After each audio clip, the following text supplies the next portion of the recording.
Hi there, this is H. Victoria Harborough Atkerson. I'm an author, writer, uh, a soon to be publisher, and I'm also an activist. I'm all involved in all kinds of civic concerns, including the Black Lives Matter movement, the environmental issues.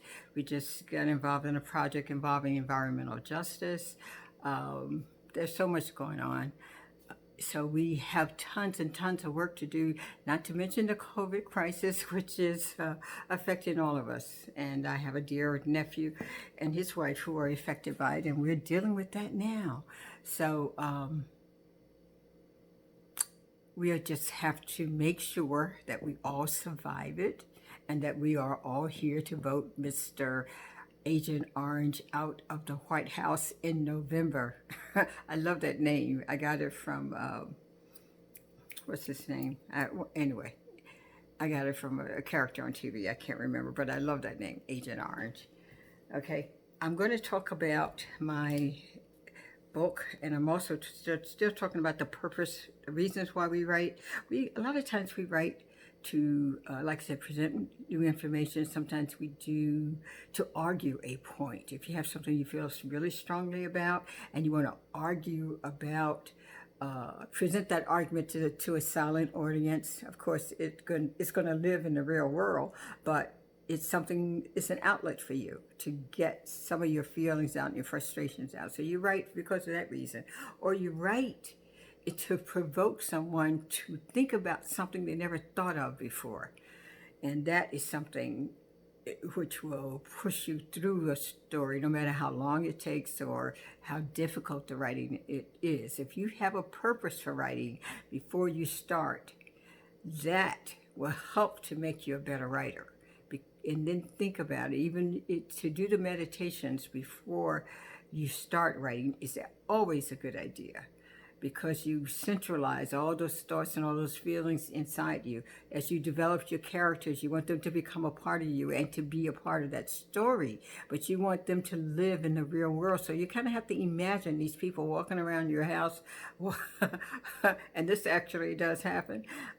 They walk around your home and you can hear whispers of things that they say to you. And I tell you, I had that overwhelming feeling when I did my first one, Stones Along the Path. I was so sick of Jessica and Akinyele by the time I got to book 2. I was like, oh, I just want to get this over with. And my sister, Geraldine, who's now deceased, God bless her. She was a librarian in New York City, and she read that book. She just loved those characters, and she kept telling me, write number 3. And I said, there is no number 3. Yes, there is a number 3. You got to write number 3.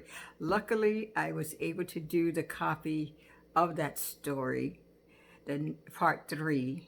I was able to do that before she died, and she absolutely loved it. She said, never, ever let these characters die. So I have a job, ladies and gentlemen. I have to write forever about the characters in Stones Along the Path. So, and I have to get that part 3 out to you, because the people who read that book really did love the characters like my sister did. This is part 2. And part 3 will be out very soon, as I tunnel through manuscripts that my sister's book is coming out very soon. It's Family, Peas, and Poetry. She's a magnificent poet. Who knew? And then I found out when I was in Atlanta talking about my younger sister, Odessa's work, then I find some work that my older sister, Mamie, did. And when she was in high school, or when she was in her early 20s or something like that, and she never even looked at it since then. She just pulled them out and said, oh, yeah, I did all right. They were great. They were absolutely great. So I got to push her to get her poetry out also. Now, my latest book, which is Enslaved, a magnificent read. And if you haven't read it, I want you to read this very soon, because part 2 is coming out, and I want to show you and I did this before, show you the copy of the book. This is done by my niece. I want you to see, I don't know if you can see all the elephants in the background, or the, what do you call those, giraffes, feeding on the acacia trees. The acacia trees, I think, are fascinating in themselves. So these are symbols taken from the book. And it is, I'm very proud of it. I'm very proud of her because she's a magnificent artist. Look at Brina, artbybrina.com, and you'll get her work. It's wonderful. Buy something. She's a magnificent artist, okay? And the next time we meet, will be talking to different authors. That's going to be a big part of my show from here on out. I got a couple of tapings under my belt now, so I'm almost ready to start getting into that and sharing that with you. It should be a great time for you to hear the work of other authors, and hopefully it'll inspire you to write some of your stories down, because I believe with all my heart that we have the most wonderful, the most dramatic, and the most provocative stories to tell. And I don't want to hear ever again, someone told me this a while ago, oh, you wrote another black book. Yes, I did. In fact, I did. And guess what? I've never heard you say anything about another white book. Oh, it's just another white book. So I want you to drop all the nonsense. We have to own what we do. We have to own our own work. So let's do this, and we're going to do a great job at it, okay?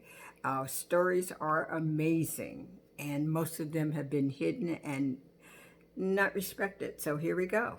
Let's take care of this, folks. Let's get our stories out there. And we need to have as many in this country as they have in the world, okay? And think about the stories that are written centuries ago that are just being unveiled in Timbuktu. Those wonderful Africans have hid their work from the Europeans so they would not steal them. They're manuscripts that are thousands of years old. They're just becoming known, and different libraries are being set up by the families and the caretakers of those manuscripts, which is wonderful, and that's the way it absolutely should be. And we have to take pride in all that, because our heritage and our legacy is thousands of years old. So we have to own that, and we have to be that, okay?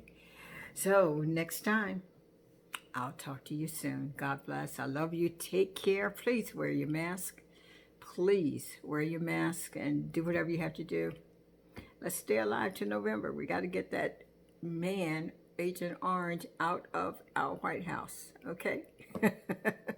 Take care. I love you.